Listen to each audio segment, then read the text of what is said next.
This season, Instacart has your back to school. As in, they've got your back to school lunch favorites like snack packs and fresh fruit. And they've got your back to school supplies like backpacks, binders, and pencils. And they've got your back when your kid casually tells you they have a huge school project due tomorrow. Let's face it, we were all that kid. So first, call your parents to say I'm sorry, and then download the Instacart app to get delivery in as fast as 30 minutes all school year long. Get a $0 delivery fee with your first 3 orders while supplies last. Minimum $10 an order. Additional terms apply. We acknowledge the traditional owners of country throughout Australia and recognise their continuing connection to land, waters and culture. We pay our respects to their elders past, present and emerging. Welcome to This Song Is Yours, a music podcast where we chat to a new guest each week, talk about their life and creative endeavours, and talk to them about some of the music they love. Our show works by chatting to our guests about music, their songwriting techniques, and occasionally getting them to make you a playlist of the songs they love. Welcome to episode 218. I'm your host, Simon Fink. Our guest today is Kinder.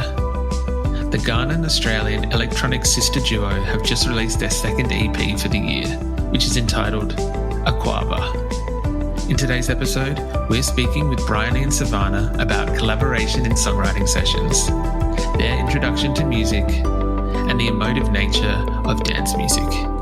Here we go.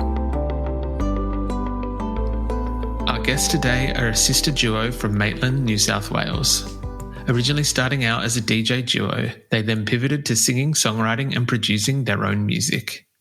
They've opened for the likes of Marshmello and R.L. Grime, and this year they've released 2 brand new EPs. That second EP, Akwaaba, was released last month in November. Please welcome to This Song Is Yours, Savannah and Briony from Kinder. Hello, how are we? Hi, very well. Thank you. That is good to hear. Where are both of you joining us from today? We're actually at our mum's house in Maitland. Lovely. Maitland, New South Wales. New South Wales, yes. A little country town. What's the, because from, if I've done my research correctly today, you're both originally from Maitland, grew up there. Yeah, we did. Well, we were born in Sydney, but we came here when we were quite young. Yeah, it's right. It's a beautiful little town. There's not a lot going on, but no, it is nice. It's peaceful. I have been to Maitland before. It is a very beautiful. It is quiet, but I think that is not a bad thing. We're from Adelaide, so like quiet towns are good by us. Absolutely. Oh, yeah. It's nice because I live in Sydney now, so it's nice to come here for a little bit of an escape. Of course. Is there much of a music scene up in Maitland? Not really. There's a festival that comes every year, Groove in the Moo.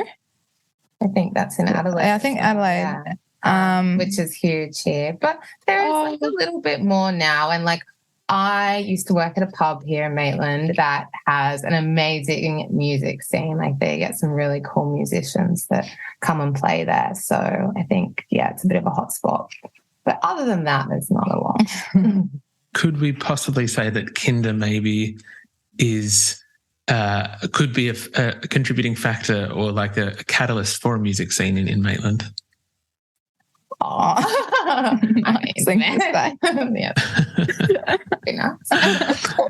Now, I do appreciate both of your time today. It is a very exciting time for yourselves. There is a brand new EP out for Kinder. It is the second of the year. I want to make sure I'm pronouncing it correctly. Akwaaba? Yes, correct. You got it. Beautiful. I thought that the 2 A's that might be, that little swing of the, You got it.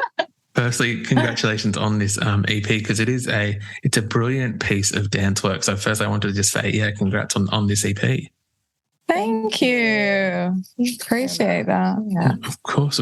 Well, firstly, I guess wanting to get into it, this is the second EP for the year. The first one, Yenko, came out in May. So I guess firstly, I'm wanting to know what's going on in terms of the output of Kinder, because it seems like you guys are just kind of like, let's keep moving, let's keep putting stuff out. Yeah. I think because we were actually quite slow with the first EP. We really took we took out like 3 years. And then this EP actually we made it in 2020. So. But I think once we got on that roll of being like, okay, it felt good to be constantly moving. I feel like this is where we want to be now. It just feels better to be constantly putting out tunes. So we're hoping we can keep up this momentum, that's for sure. And I think we were kind of scared to put out dance tunes when we couldn't dance before. So I think it's good now. Yeah, that we're talking about. Yeah, in the pandemic. It was in the lockdown. We were hesitant to put stuff out then. We weren't sure whether it would do anything, but now we're kind of back. We're putting it all out. No, well, it is very exciting, and it is. I think it is being obviously much more appreciated, the fact that people can go out and enjoy these songs in their I want to say in their natural habitat, if you will, in clubs, outdoor festivals. Just touching on what you mentioned, like I guess having these songs for a while and making the conscious decision to not release them during a pandemic. And although it kind of, it opened up and then it closed and opened up and closed again, how difficult was that for you both? Because you've put a lot of hard work and emotion and heart into these songs as well. What's it like having to continually, I guess, push them back to a point where you know that they'll be embraced in their fullest capacity? That was a hard decision, I think, because we were just so keen to get moving. We'd just kind of signed that body of work, our first EP, to a label. And so it was all kind of like, full steam ahead. Yeah. And then it all stopped. And we were really unsure what to do. We were kind of watching, like, even though we wanted to make our own decision, we were watching what are other people doing? How are they going about this? Obviously, no one knew. We're looking at other dance artists and we're kind of like, no one's putting out music. So we're like, do we not do it? But then it was hard because then I felt like we got a bit demotivated. Yeah, and then we kind of saw people start to make that shift, and then you saw lots of music coming out. Like, oh, okay, I feel like you've just got to get on with it. You'll fall behind. But it was definitely hard because no one knew what the answer was. So we're kind of going back and forth between us and our team and going, what do we do? Yeah. But we got there. I can very much appreciate that. I think, what was it? The first single, Keep Up, was the first musical song that you guys had written, I guess, since the pandemic, or was the first time being able to write while still seeing people? Oh, sorry, for the first time? Yeah, for the first time. Yeah. It was, yes, we're so excited. It's the first time we're going to get out of the backyard, in the state. We were in the state. Very top of the state. Very top of the state. What was that experience like, being able to get back to working with people and collaborating?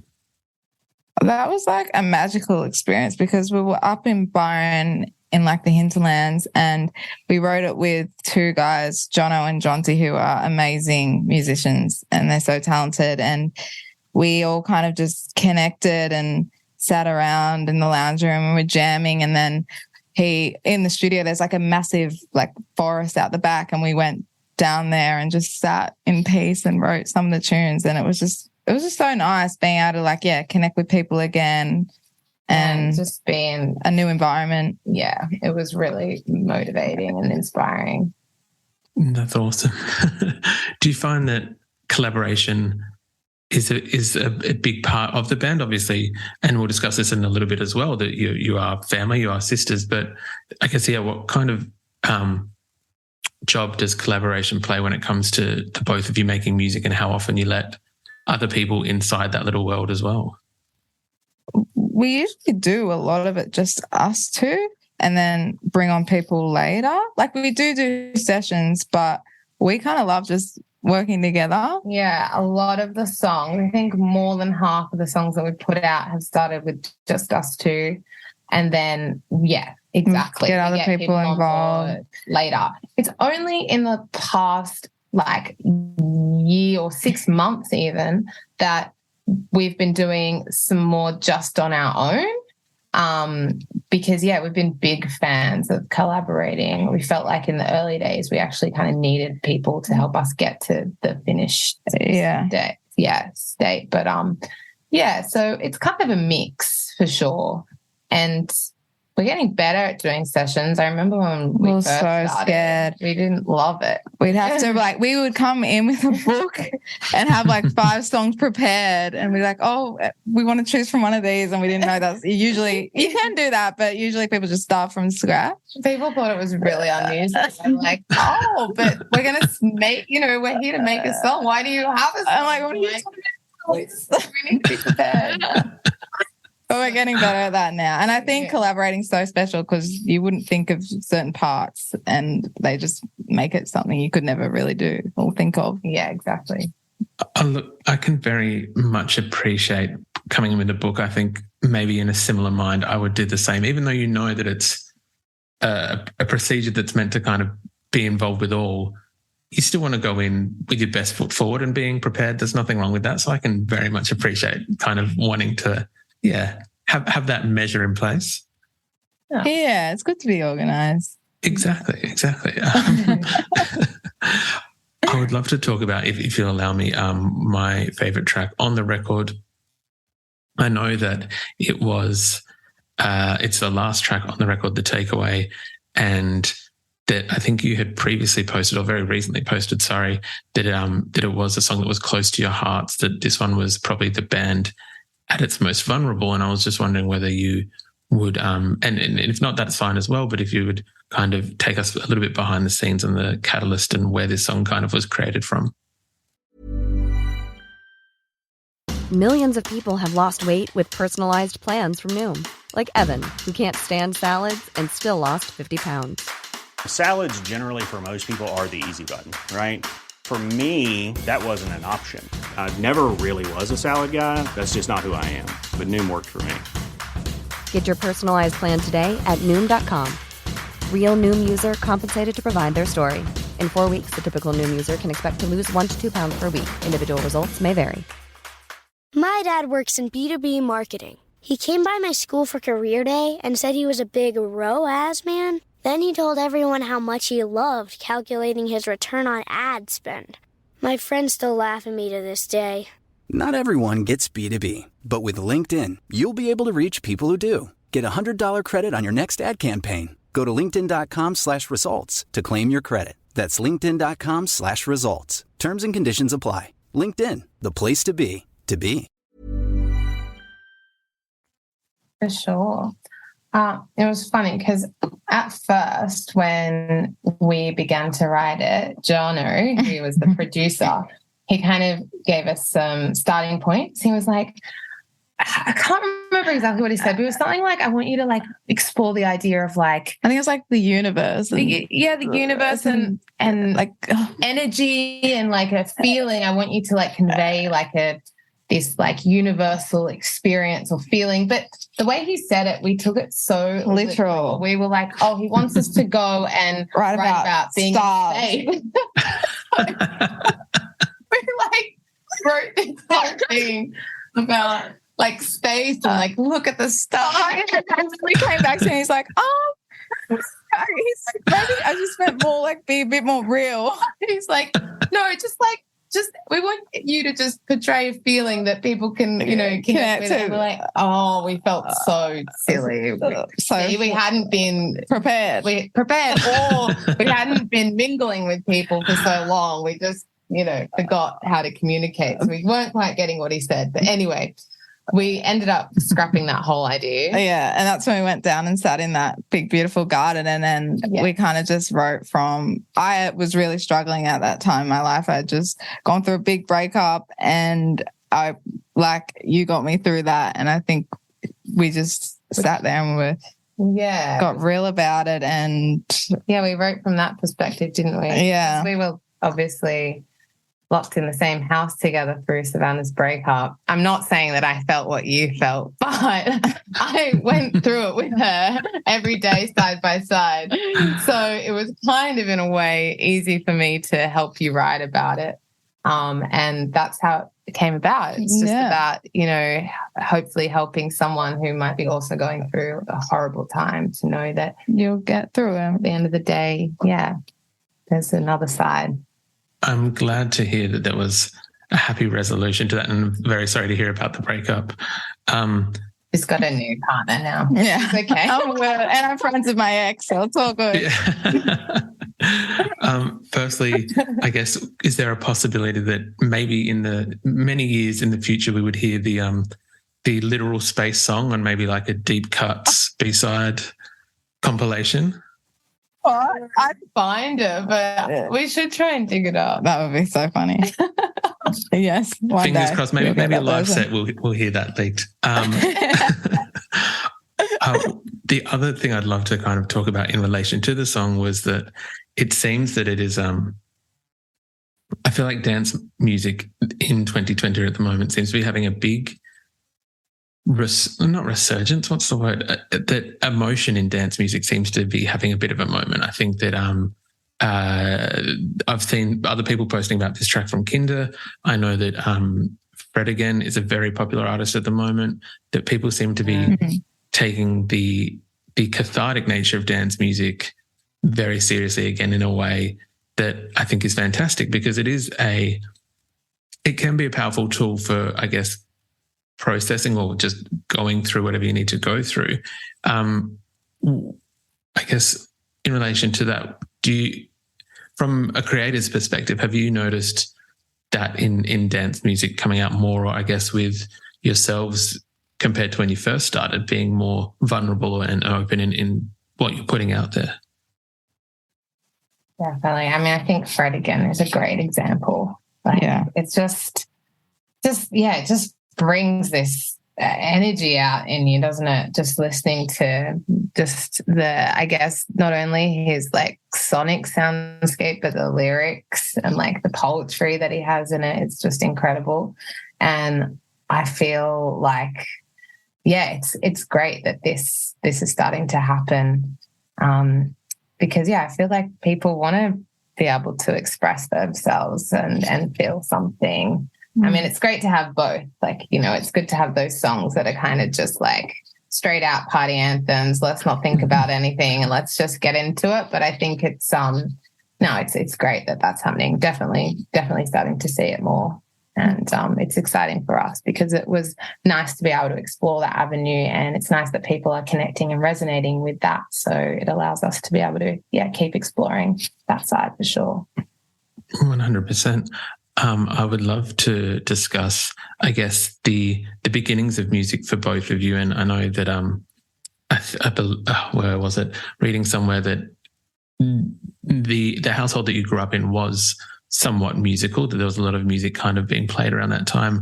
I was wondering if both of you kind of recall your first, so not even making music, but your first interaction with music and I guess first memory of music. Oh, I know yours for some reason, but I don't know. What was mine? When Dad would play Bob Marley to you when you slept in the cot. Yeah, that was my lullaby. It was Bob Marley. So I have a very strong connection with Bob. But I mean, I think Savannah has always been the more musical one. Like I played instruments pretty much my whole life. I think I was the dancer. So when I was, dancing at the Stedfords and whatnot when I was like 5, I think that's when I really fell in love with music. And then a friend of mine in primary school started getting piano lessons, and I just really thought she was cool and wanted to copy everything she did. So then I got piano lessons, and then I fell in love with playing piano, and then since then, I picked up guitar and so I know before. Came from very early age. Oh, sorry. Sorry. No, you keep going. I was just going to say, I know before the emergence of Kinder, Savannah, you were writing your own music and doing your own composing in that kind of way. Was it in a similar genre to what Kinder is now, or were you looking at more like a... Yeah. No, definitely not. I was writing like ballads and stuff, and I really wanted to be like a movie composer at one stage. So I'd like write these pieces on the piano, and I never really wanted to do dance music until I was like in high school. But before that, like later in high school, before that I was, very much. I wanted to kind of make like orchestral music. But then Briony introduced me to DJing and electronic music, and then it just kind of all fell into place, and that's where I wanted to be, like that's what I wanted to be doing. I was going to follow up with that, Briony. I know that you then introduced Savannah to DJing and, I guess help this birth Kinder. What was it originally about DJing for yourself that attracted you to doing it? I remember I loved this song. It was Adventure Club's remix of... Forgotten it now. Oh, I'll remember it. But it was an Adventure Club remix, and I loved it so much. And I think that was like my first like song that I really resonated with. That was like a dance song. And I think I'd just turned 18, so I could just start going out to clubs. And I remember being like, I would love to just like be able to be up there on stage playing this song. And that's like where the idea started. And then it wasn't until like 2 years later when I went to uni and there were like dance parties there, and I was like, oh, I might, give the DJing thing a go here. And that's when I started getting into it. And then I convinced Savvy to come and play with me. When you were starting out, was there a go-to track, like a favorite track to kind of play or drop when you were DJing? Yeah. And funnily enough, I actually don't think I ever played that song once I started DJing, the one that inspired me to get into it. But we used to play, there was like this remix of the, what was that Fuji's, ooh la la la. Oh yeah, ooh la la la. Is the way that you wrote it. We had that song. Yeah, we had a remix of it. And there was another one of California Love. We're very much into like future house. Yeah, Chris Blake did this remix, I think, and played it in every set. It's like funny because you hear those songs now and it takes you straight back to that time. I love that. I will be looking at both of those remixes to try and see a little bit of a snapshot to back in time. Kinder is, I believe that you've already played some shows this year, and you do have some more shows which I'll touch on in a second. But how glad are you? How's the return been, going back to the stage and being able to kind of finally play songs in front of people? Now it's really good and we really appreciate it. But I think when we first started, it was a bit up and down like a roller coaster because people weren't used to going out again. Yeah, it was funny. Like at first it was like everyone, I remember our first show that we played, Pufto. Oh, that was so fun. Awesome. That was just before the second lockdown. Yeah. And everyone, it was just crazy. One of the best shows we played. Yeah. The first time everyone was out. And then after the second lockdown, there was it was a bit slower to get into. Some shows were really hit and miss. It was actually really hard. It was like, around the country you're hearing of artists that were actually struggling to put on shows because there was that uncertainty. And so we definitely copped that a bit at the beginning, and that was hard. But I feel like in the last few months it's getting back on its feet, and those shows have been really great for us, and it's been awesome. Yeah. That is awesome to hear. I know that there's been a lot of excitement about catching Kinder back on the road. I think that when this episode airs, there is still dates in, I want to say, WA and in Hobart. What can these people expect from these shows that are coming up? going to be fun. Very excited. We have some unreleased tunes that we'll be playing. Yeah, I think both will be, I think they'll be like mainly DJ stuff, won't they? Oh, no. We'll be singing live as well. Yeah. Yeah. We'll be singing, we'll be dancing. But yeah, I feel like we'll make a lot of edits, some new things for sure. That is very exciting to hear. We'll make sure that all the show details are in the podcast show notes of this episode so that people can catch you on tour. Savannah and Briony, usually we would ask our guests what they're currently listening to, if there is anything at the moment that's on high rotation for yourselves, respectively.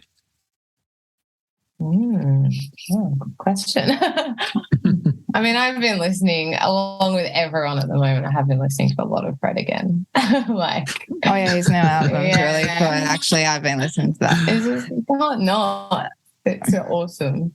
And Canada and the Loop. Oh yeah, Canada. I don't know how to say it. Canada or Canada in the Loop. He's really cool. Artist who. There's a song called Blur, and it's like one of my favorite songs at the moment. I love it. You should. Very solid choices, both fantastic artists. But lastly, thank you so much for coming on to the podcast today, Savannah and Briony. We do appreciate it, and congratulations on the brand new EP, which we will be putting our links to in the show notes.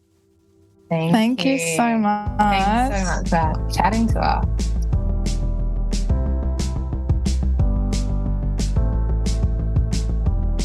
And that's our show. A massive thank you to Kinder for their time. Akwaaba is out now, and we've left links in the show notes if you'd like to stream the EP or catch them on tour. We also want to give a huge shout out to Thomas at Warner Music Australia for helping out with today's interview. If you like this show, please subscribe wherever you get your pods and stay up to date when new episodes are released. We release new shows each Wednesday and Friday morning, and we now have a Patreon, which you can find within the show notes of this episode. You can follow the Players profile on Spotify, and you can follow us on Instagram, Facebook, and TikTok. Until next week, cheers.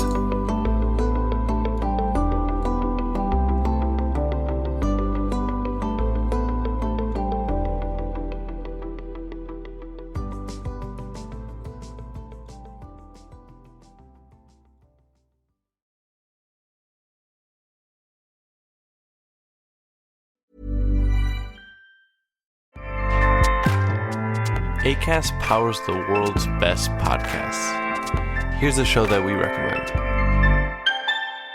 I'm Kristen. And I'm Jen from the I Mom So Hard podcast. Now listen, we don't want to brag, but yes, we are moms. We're average moms. Below average sometimes. But we're not just moms. Yeah, we don't want you to think that we're just moms. And we're not just supermodels either. We're not just pieces of meat, That's right. We're not even close. Yeah. But we are comedians, and we're also best friends. We're also best-selling authors. And television writers. And we created a viral web series. With over 300 million views. Okay, What's up? bragging. Who's bragging? And we were in our swimsuits. Again, not supermodels. We're also podcasters. Are we podcasting right now? Not right now, but we have been podcasting for 3 years. We're bringing laughs every Tuesday to women and moms everywhere. And one dude who's a sophomore in college, his name's Greg, whatever, he messaged us and made me feel cool. So nice. Amazing. Please listen to the I Mom So Hard podcast on Acast. Woo!